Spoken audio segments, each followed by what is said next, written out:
না, এরকম এরকম কোথাও লেখা নাই। ওরা ওরা একজন একজনের প্রতি যে মানে কি আনন্দময় জীবন, এত আনন্দময় জীবন, এদের এদের মধ্যে যে মিল, সে কারণে কৃষ্ণ তাদের সাথে থাকতো।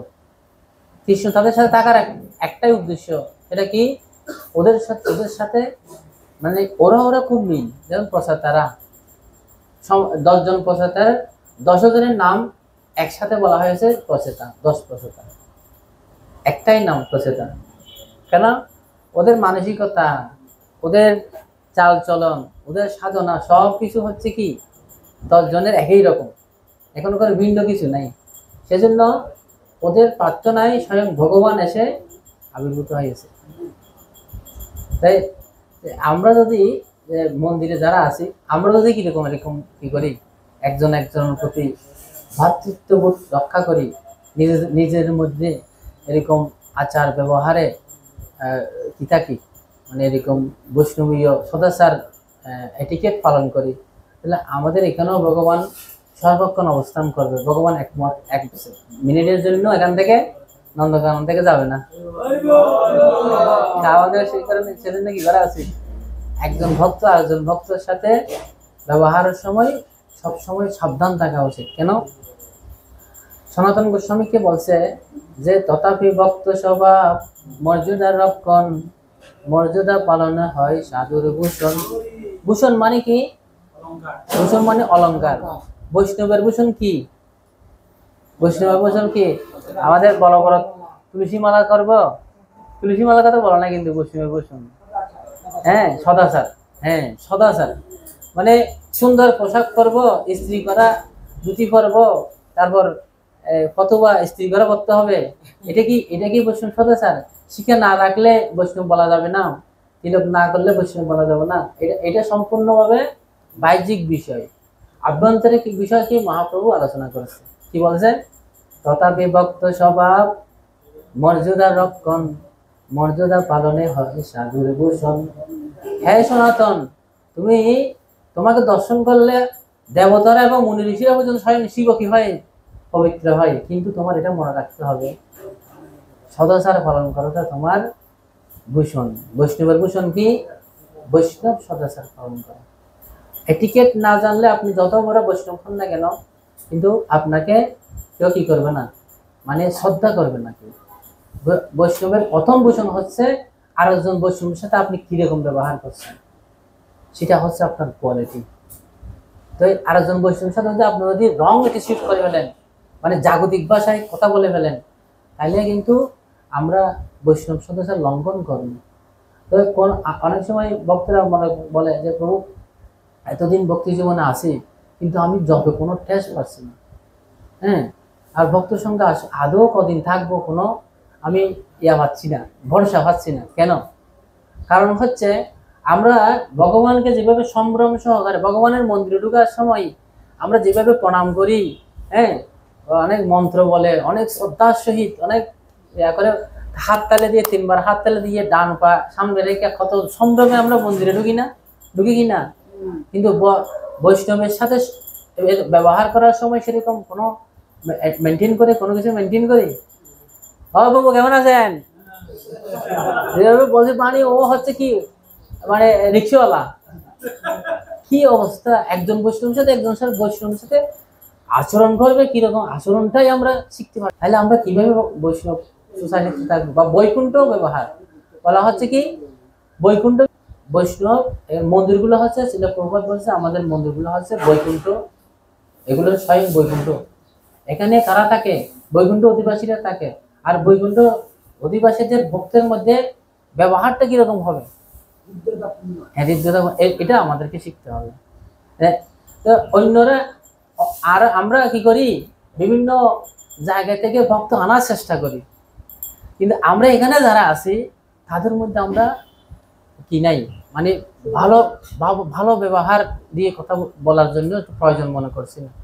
আমাদেরকে যখন কোনো ডোনার ফোন করে, তাদের সাথে অ্যাটিটিউড, তাদের সাথে যে ব্যবহার, সেই ব্যবহারটা যদি অন্তত আমি আমাদের পরমানন্দ প্রভুর সাথে দিতাম, হ্যাঁ, বা আর কোনো ভক্তের সাথে দিতাম, তাহলে মনে হয় আমার এখানে বৈকুণ্ঠ হয়ে যাবে। হরে কৃষ্ণ প্রভু, কেমন আছেন প্রভু? একটু হাসবো, প্রসাদ পাবেন, আসেন, দুপুরে আসেন না প্রভু। যে মিষ্টি ভাষায় কথা বলে, ওই মিষ্টি ভাষা কি আমরা ঘরের ভিতরে বলি? একটু একটু চিন্তা করতে হবে যে আমরা আমাদের মধ্যে এরকম আছে কিনা, সমঝোতা আছে কিনা। সেটা আমাদের আমাদের যদি শক্তিশালী, আমরা যদি আমাদের ইউনিটি যদি শক্তিশালী হয়, বাইরে থেকে মানুষকে ডাকতে হবে না, এখানে এসে দিয়ে দিবে। আমরা যদি ঠিক মতো মঙ্গল আরতিটা অ্যাটেন্ড করি, এখানে আমরা যদি 50 জন ভক্ত থাকি, 50 জন যদি একসাথে মঙ্গল আরতিটা অ্যাটেন্ড করি, এদিন একটা পট দিল না, প্রণয় বোনে কে দিয়েছিল মনে হয়, আরে মানে কেউ যদি নিয়মিত কি করে, মানে মঙ্গল আরতি অ্যাটেন্ড করে, সেই সে ভগবানের পাদপদ্মের সেবাই অন্তিমে সে লাভ করবে। তাহলে দেখেন কত সুন্দর একটা পয়েন্ট। সেরকম যদি আমরা যদি সবাই যদি একসাথে যদি নৃত্য কীর্তন করি, একসাথে যদি জপ করি, একসাথে যদি আমরা গুরু পূজায় অ্যাটেন্ড করি, একসাথে ভাগবত পাঠে আসি, আমাদেরকে বাইরে যেতে হবে না, মানুষ এসে দিয়ে যাবে।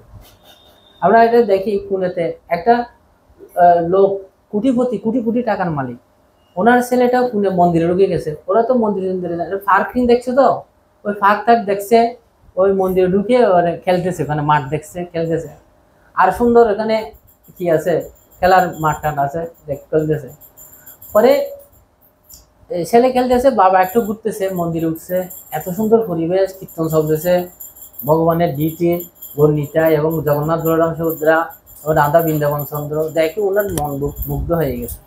তারপর ভক্তদের সাথে কথা বলে এবং ওনাদের টেম্পল ভজনের সাথে কথা বলে উনি এত আনন্দময় হয়েছে, বলছে আমি আপনাদের মন্দিরের জন্য 1 কোটি রুপি দান করব, 1 কোটি রুপি দান, এবং আমার অনেকগুলো জায়গা আছে, আমি কিছু জায়গা আপনাদের মন্দিরের নামে দান করে দিই। তো তো বলছে পুনে মন্দিরে কয় টাকা খরচ হয় মাসে? 90 লাখ টাকা। সোজা কথা, 90 লাখ টাকা। এই টাকা কোথেকে আসে? এই টাকা কিভাবে আসে ওরা নিজেরাও জানে না।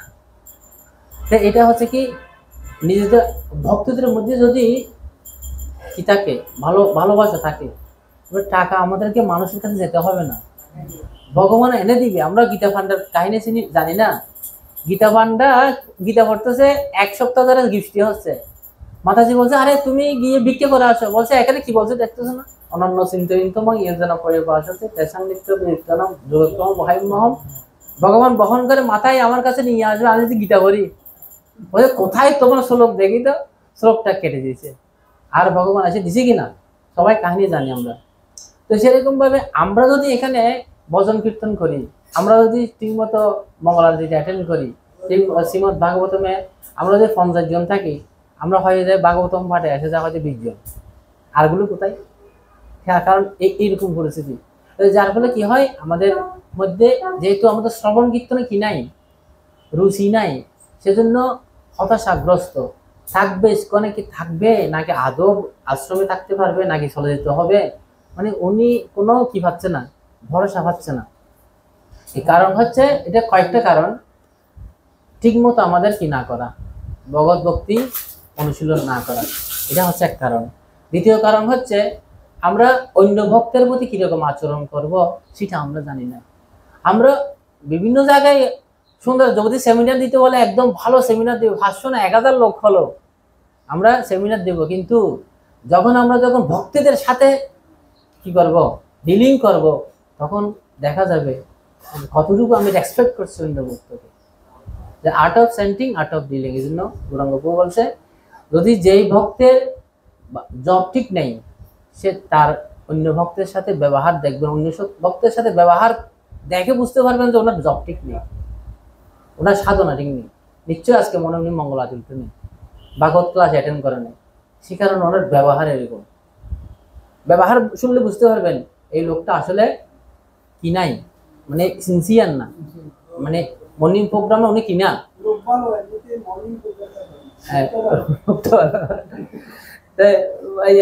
কি নাই, মানে মর্নিং প্রোগ্রাম ওনার গুরুত্ব নাই। ছিল প্রভাত বলছে দেখো এখন তোমার মঙ্গল আরতি হয়, বলছে মঙ্গল আরতি এখন হয় না কেন, এখন কি আসে না, দর্শনার্থী কম আসে, তো সেজন্য বলছে দর্শনার্থী, মঙ্গল আরতিটা দর্শনার্থীর জন্য নয়, মঙ্গল আরতি কার জন্য? তোমার জন্য মঙ্গল আরতি। প্রভাত এখন গরম হয়ে গেছে, মঙ্গল আরতি হচ্ছে তোমার জন্য, মঙ্গল আরতি তুমি যদি ঠিক মতো করো দর্শনার্থী আসবে। আমরা মনে করি ও আজকে মন্দিরে অনেক দর্শনার্থী, আজকে আমরা একসাথে এই সবাই আজকে বেশি দর্শনার্থী, আজকে সবাই নৃত্য কীর্তন করবো, একসাথে কীর্তন নৃত্য করতে হবে। মানে এটা শোয়িং আপ, দর্শনার্থী দেখার জন্য, ভগবানকে নয়।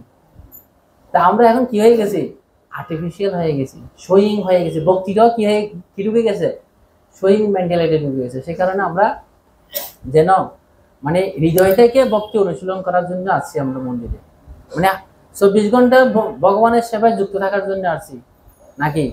তো সেজন্য আমরা ভক্তিতে অনুশীলন করবো। দেখবেন যে আপনাকে কেউ এই মন্দির থেকে বা ভক্ত সংঘ থেকে কেউ তাড়াতে পারবেন না, আপনি আনন্দ থাকবেন, পরম আনন্দ লাভ করতে পারবেন। এজন্য প্রথম আমাদের দেখতে হবে যে সনাতন গোস্বামীকে যে উপদেশ দিয়েছে, কি উপদেশ, কি বলছিলাম, তথাপি ভক্ত স্বভাব মর্যাদা লক্ষণ, মর্যাদা পালনে হয় সাধুর ভূষণ। তথাপি ভক্ত স্বভাব, ভক্তের স্বভাব হচ্ছে মর্যাদা, সবসময় মর্যাদা রক্ষা করা। ইয়ার কি বসত, ঠাট্টা বসত জন্য আমরা অন্য ভক্তকে কি না করি, মানে সাতগাইয়া ভাষায় গালি না দিই। কারণ এটা হচ্ছে কি নয়, এটা বৈকুণ্ঠ স্থান, এটা কি নয়, এটা জাগতিক কোনো, এটা মার্কেট নয়। এটা আমরা যদি মনে করি এটা মার্কেট, আমরা সুপার মার্কেটে আসছি, মিমি সুপার মার্কেটে আসছি, সেরকম মনে করলে হবে না। হ্যাঁ, সুপার মার্কেটে হয়তো ওদের মধ্যে আপনি মিমি সুপার মার্কেটে যান, ওদের স্টাফের মধ্যে ব্যবহারটা কিরকম দেখেন আপনি, ওদের মধ্যে যে ব্যবহার, ছোট ভাষায় কথা বলবে, ভদ্র ভাষায় কথা বলবে, জেন্টেলম্যান ভাবে কথা বলবে, তারা কি করবে না, একজনের প্রতি কি করবে না, রুষ্ট ভাবে কথা বলবে না। কারণ কাস্টমার কি করবে, ওটা ফলো করবে। এদের তো এটা সবাই তো অভদ্র লোক দেখি, এটা ব্যবহার এরকম কিনা, এরকম, সেজন্য কাস্টমার আসবে না। তাহলে একটা জাগতিক সুপার মার্কেটে যদি এরকম মেনটেন করে, আর আমাদের বৈকুণ্ঠ ধামে কিরকম মেনটেন করা উচিত। স্যার কুমার যখন বৈকুণ্ঠ লুকতেছে, তখন জয় বিজয় ওদেরকে ঢুকতে দেয় নাই, ওদের তোমাদের তো জাগতিক মেন্টালিটি হয়ে গেছে, তোমরা এখানে থাকার লোক নয়, অভিশাপ দিয়ে দিচ্ছে, বলছে যাও তোমরা কোথায় চলে যাও, জড়জগতে চলে যাও। এখন তো ওরা তো হচ্ছে কি, মানে চতুষ্কুমার, মানে ওরা অনেক পাওয়ারফুলি ভক্ত, যদিও ওরা পোশাক টোশাক করে না, ছোট নিজেকে ছোট করে রাখছে, কিন্তু ওরা অনেক পাওয়ারফুলি ভক্ত। তখন ওরা কি হয়ে গেছে, নম্র হয়ে গেছে, প্রভু আমাদেরকে ক্ষমা করেন, আমরা কিভাবে মুক্তি পাবো সেই পন্থাটা বলেন। সেরকম ভাবে আমাদেরকে মানে অন্য ভক্তের সাথে কথা বলার সময় খুব সাবধান, বিশেষ করে আমরা নিজেরা যখন কথা বলি তখন খুব মেঘে কথা বলতে হবে। মেঘে কথা না বললে আমরা কিন্তু কি হবো, আমরা নিজেরাই হতাশগ্রস্ত হব। মেইন ক্ষতি হবে কি, আমরা হরে কৃষ্ণ মহামন্ত্র জপে কোনো টেস্ট পাবো না। আমরা অনেক অপরাধ করি, যেগুলো বড় বড় অপরাধ করি সেগুলো হয়তো দেখি, কিন্তু সূক্ষ্ম যেগুলো অপরাধ সেগুলো আমাদের চোখে পড়ে না। আমরা অন্য ভক্তের সাথে কিরকম ব্যবহার করছি, কিভাবে কথা বলছি, জাগতিক ভাষায় কথা বলছি, সাতগাঁয়া ভাষায় কথা বলছি, এগুলো হচ্ছে সূক্ষ্ম অপরাধ। মানে আমাদের মধ্যে ব্যবহার করতে হবে সবসময় সাধু ভাষায়, যেহেতু আমরা সাধু জীবনে আসছি, বা এখানে বৈকুণ্ঠ পরিবেশ আমাদেরকে রক্ষা করার জন্য আমাদেরই দরকার নাকি। এজন্য ভগবদ গীতায় একটা শ্লোকে এখানে বলছে যে অনুদ্বেগকরম বাক্যম সত্যম প্রিয়হিতম সয়ৎ সাধ্যায় বৈশ্যন শৈব বাগ্ময় তব উচ্চতে। বাক্যের তপস্যার কথা বলছে এখানে, বলছে অনুদ্বেগ কর সত্য, অনুদ্বেগ কর মানে আমার বাক্যে যেন কেউ উদ্বেগ না হয়, অনুদ্বেগ কর বাক্য বলতে হবে সাধুদের, আর সত্য কথা বলতে হবে, মিথ্যে বলা যাবে না। আবার প্রিয় কথা বলতে হবে, অপ্রিয় কথা নয়। তারপর অথচ হিতকর বাক্য বলা হবে, এবং বৌদ্ধিক পাঠ করাকে বাচিক তপস্যা বলা হয়। আমরা যে বৌদ্ধিক শাস্ত্র, যে গীতা ভাগবত অধ্যয়ন, এগুলো হচ্ছে কি বাচিক তপস্যা। এগুলো করলে আমাদের কথা বলার ব্যাগটা কি হয়ে যাবে, সংযত হয়ে যাবে। অসংযত কথা বললে কিন্তু আমাদেরকে মানুষ কি করবে না, শ্রদ্ধা সম্মান করবে না, আমাদের প্রতি শ্রদ্ধা হারাই ফেলবে। কারণ একটা ভক্তকে আমরা যখন দেখি, মানে আমরা যখন রোড দিয়ে হাঁটি বা রিক্সা দিয়ে যাই, সবাই দূর থেকে কতজনে প্রণাম করতেছে, কারণ ওরা মনে করছে আমরা হলেন দেবতা মতো, করে কি না। সেই জন্য আমাদের সেই সম্মানটা আমাদেরই বজায় রাখতে হবে। এজন্য শাস্ত্রে বলছে যে আমরা যেন কি না করি, অন্য ভক্তের মানে সাথে যখন কথা বলি যেন উদ্বেগপূর্ণ কথা না বলি। সেটা হচ্ছে মেন তপস্যা। আমরা ভোরে ভোরে উঠে অনেক তপস্যা করছি, কিন্তু অন্য ভক্তের সাথে আমরা কথা বলার সময় খুব উদ্বেগপূর্ণ কথা বলে ফেলছি। আমার কথায় উনি কষ্ট পাচ্ছে কিনা সেটা দেখতেছি না, টাস করে একটা বলে ফেলতেছি। এটা কিন্তু খুব সাবধান আমাদের ভক্তদের জন্য বিশেষ করে। তো এখানে ছিল প্রভুপাদ বলছে এমন ভাবে কথা বলা উচিত নয় যার ফলে অন্যদের মন উদ্বিগ্ন হতে পারে। তো বলছে ওনার কথাগুলো শুনে আমার মনটা এমন মানে খারাপ হয়ে গেছে, কথা মানে প্রসাদ পেতেও যাচ্ছে না। কি হচ্ছে সমস্যা কি, ওনার ভাষাগুলো আমার একদম ভালো লাগছে না। নিশ্চয় উনি কি হয়েছে, মানে দুঃখ পেয়েছে মনে। এই জন্য উদ্বেগপূর্ণ কথা বলা যাবে না। অবশ্যই শিক্ষক তার ছাত্রদের শিক্ষাদান করবার জন্য সত্য কথা বলতে পারেন, কিন্তু যারা তার শিষ্য নয় এমন কাউকে যদি বিক্ষুব্ধ করে কথা তুলে, তাহলে সেখানে তার কথা বলা উচিত নয়। শিক্ষক হলে তাকে শাসন করতে পারে, ওটা একটা বিপদ আছে, কিন্তু এমন ভাবে শাসন করা উচিত নয় যে মানে কটু বা এমন ভাবে উনি কি হচ্ছে। একটা ভক্ত উনি পাঠ দিতে গেছে আমাদের গণিতের মন্দিরে, উনি খুব ভালো লাগছে আমার কথাগুলো। উনি বলছে যে গৃহস্থ ভক্ত আমাদের, ওনার কথাগুলো উনি আমার খুব, আমি ওনার থেকে অনেক কিছু শিখছি। তো উনি বলতেছে দেখুন আমরা তো সিনিয়রদেরকে সম্মান করি, শ্রদ্ধা করি না, তারপর ইকুয়াল লেভেল তাদেরকে আমরা খুব কম শ্রদ্ধা করি। হ্যাঁ, উনি এটাও বলে নাই, ও বলতেছে সবাইকে শ্রদ্ধা করা উচিত, সম্মান করা উচিত। হ্যাঁ, ইকুয়াল লেভেলেও করা উচিত, সিনিয়রদেরকেও করা উচিত, আর জুনিয়রদেরকেও সম্মান করা উচিত। তো কথাটা আমার হৃদয়ে কেন লাগছে জানেন, কেন জুনিয়রকে আপনি সম্মান করবে কেন? আমরা বিশেষ করে সিনিয়রকে সম্মান দেখাই, হরে কৃষ্ণ বলি বা না বলি, যেভাবে হোক একটু শ্রদ্ধা দেখাই, অ্যাকসেপ্ট করি। আর ইকুয়াল যারা আছে তাদেরকে খুব কম রেসপেক্টই করি, আর ছোট যারা আছে তাদেরকে একদম তুচ্ছ তাচ্ছিল্য করি। এই মানে এমন ভাবে কথা বলি মানে আমি বহু বছরের সিনিয়র। এই জন্য উনি বলছে না, কারণ উনি কতদিন ধরে কত জন্ম ধরে ভক্তি জীবনে আসছে এটা আমরা জানি না। উনি হয়তো কয়েক জন্ম ধরে ভক্তি জীবনে আছে, আমি হয়তো এই জন্মেতে কি করছি, ভক্তি জীবন শুরু করছি। আমি দৈহিকভাবে হয়তো উনি এখন আমার ছোট, হ্যাঁ, এটা আমি দেখতেছি না উনি কয় জন্ম ধরে ভক্তি জীবন করে আসছে। তো ওদিক থেকে কিন্তু উনি আমার সিনিয়র হতে পারে কিনা। সে কারণে আমাদেরকে ছোটদেরকেও সম্মান করে বলা উচিত। কেন, অনেক সময় বাচ্চাদেরকে আপনি যখন কি করবেন, এই বেড়া থাপ্পড় দিব, ও কি বলবে, ও বলে থাপ্পড় দিব বলবে কিনা। ছোটদেরকে বেশি সম্মান দেওয়া উচিত। কেন, ছোটদেরকে যদি আপনি করে কথা বলি, তখন ও আমাকে রিপিট করবে, কিরকম কথা বলবে, আপনি করে কথা বলবে। বাচ্চারা কিন্তু অনুসরণ প্রিয়, কারণ ওরা কি করবে মানে এইভাবে কথা বলবে। সেরকম ছোটদেরকে আমাদেরকে শিখাতে হবে কিরকম ভাবে আমরা কথা বলবো, কথা বলাটা ছোটদেরকে শিখাতে হবে। বেশি সম্মান দিতে হবে আমি যেটা মনে করি ছোটদেরকে, কারণ ওরা এই ইসকন মিশনটা ধরে রাখবে এবং ওরাই আমাদেরকে ভবিষ্যতে আমাদের ইসকন মিশনটা এগিয়ে নিয়ে যাবে, এবং ওরাই আমাদেরকে কি করবে দেখবে। আমরা যখন বয়স হয়ে যাবো, আমরা যখন সরতে ফিরতে পারবো না, তখন ওরাই আমাদেরকে কি করবে, সাহায্য করবে।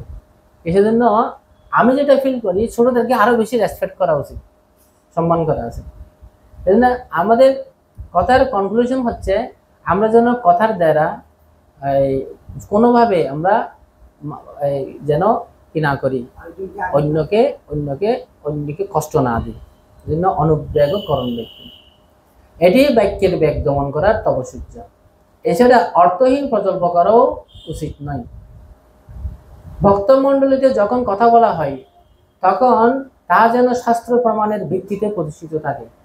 প্রবাদ বলতেছে দেখেন, যে কথা বলা হচ্ছে তার যথার্থতা প্রতিপন্ন করার জন্য তৎক্ষণাৎ শাস্ত্র প্রমাণের উল্লেখ করা উচিত। আমরা যখন সময় পাই কথা বলা শুরু করি, কিন্তু এটা কি প্রত্যেকে কিসের কথা এখনো কি থাকে না, লাইন থাকে না, এরকম ভাবে এটা বলা উচিত নয়, এভাবে করে আমাদের বলা উচিত নয়। তো যুগপৎ ভাবে ওই ধরনের আলোচনা অন্যের কাছে শ্রুতিমধুর হওয়া উচিত। আমরা যখন আলোচনা করব আমার কথাটা যেন অন্যরা শুনতে ভালো লাগছে, এই বক্তব্যটা করতে গেছে রে, উনি কথাগুলো বলছে এত ভালো লাগছে, শ্রুতিমধুর হবে। আবার আপনি যদি মানে সাত গায়ে বসে কথা বলা শুরু করবেন, দেখবেন যে কি রে এটা কি এখানে বক্ত, এটা কি নন্দকানন বক্ত নাকি প্রত্যেক আছে মানে এটা এরকম মনে করবে। আমরা যেন মানে বাক্যটা সাবধান, সাধুর কথাগুলো আমাদের খুব সাবধানে বলা উচিত।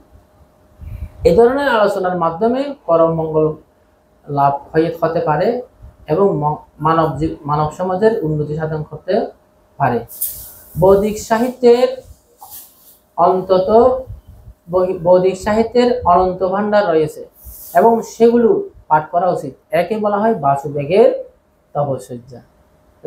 আমরা অনেক সময় কথা বলতে এটা অনেক সময় ব্যাগটা সামলাতে পারি না, এজন্য এখানে বলছে যে আমাদের গীতা, ভাগবত, চরিতামৃত কত গ্রন্থ আছে, এগুলো আমাদের পড়া উচিত। এগুলো পড়লে আমাদের বাক্যের ব্যাগটা সংযত হয়ে যাবে, নাইলে উল্টা পাল্টা কথা বলতে বলতে এমন ভাবে কথা বলবে নিজেদের মধ্যে একটা মলমালিন্য সৃষ্টি হবে। যদি দিনের মধ্যে যদি কোনো ভক্তের সাথে মলমালিন্য হয়, সারাদিন মাটি আপনার, হ্যাঁ, তখন আপনার জপ করতে ইচ্ছে করবে না, সেবা করতে ইচ্ছে করবে না, কোনো ধরনের আপনার উৎসাহ হারাই ফেলবেন। সেজন্য প্রসেতাদের মতো আমরা যেন বৈকুণ্ঠ ব্যবহার করি। এরা 10 জন একসাথে এত সুন্দর এত ব্যবহার কেন পারে? কারণ ওরা মনে করে যে এই যে এ হচ্ছে ভগবানের ভক্ত। আমরা যখন নতুন নতুন ভক্তি জীবনে আসি, ভক্তদের দেখলে কি করে, ভক্তদের দেখলে মানে কি করা হয়, ভক্তদের দেখলে কি করি আমরা সবসময় এরকম করি। তো সেজন্য আমরা যেন কি না করি, মানে ভক্তি জীবনে ভক্তদের সাথে আমরা ব্যবহারটা ভালো করি। কি বৃন্দাবন দাস ঠাকুর, তো আজকে বৃন্দাবন দাস ঠাকুরের তিরুভাব, হ্যাঁ, রোশন দাস ঠাকুর, বৃন্দাবন দাস ঠাকুর, বৃন্দাবন দাস ঠাকুর হচ্ছে স্বয়ং ব্যাসদেব। হ্যাঁ, তো বৃন্দাবন দাস ঠাকুর কি রচনা করেছে? চৈতন্য ভাগবত রচনা করেছে। তো চৈতন্য ভাগবতে তো মানে ভগবানের শ্রী চৈতন্য মহাপ্রভুর অনেক লীলা উনি কি করেছে, বর্ণনা করেছে, যেগুলো কিছু কিছু বাদ পড়ে গেছে, মানে গ্রন্থ বড় হয়ে যাবে বলে উনি কি করে নাই, লীলাগুলো আনে নাই, সেগুলো পরে কৃষ্ণদাস কবিরাজ গোস্বামী করেছে, বর্ণনা করেছে।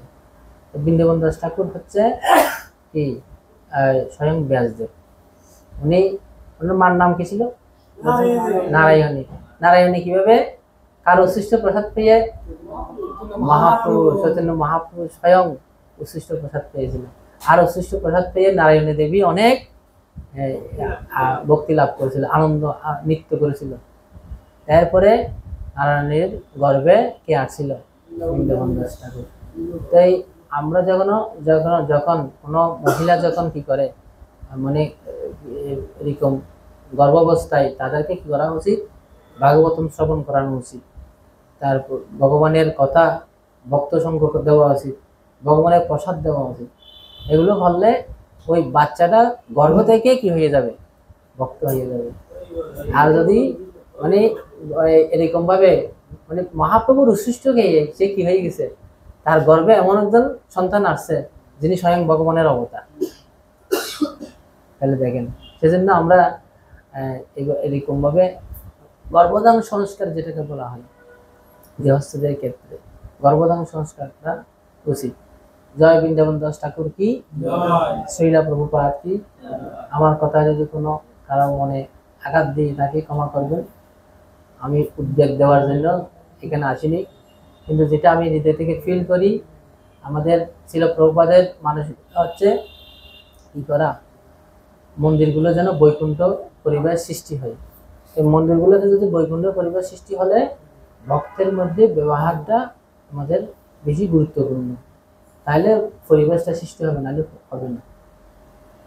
হরে কৃষ্ণ কৃষ্ণ কৃষ্ণ হরে হরে, হরে রাম রাম রাম রাম। জয় শ্রী প্রভুপাদ কি। কারো কোনো প্রশ্ন আছে? বলেন।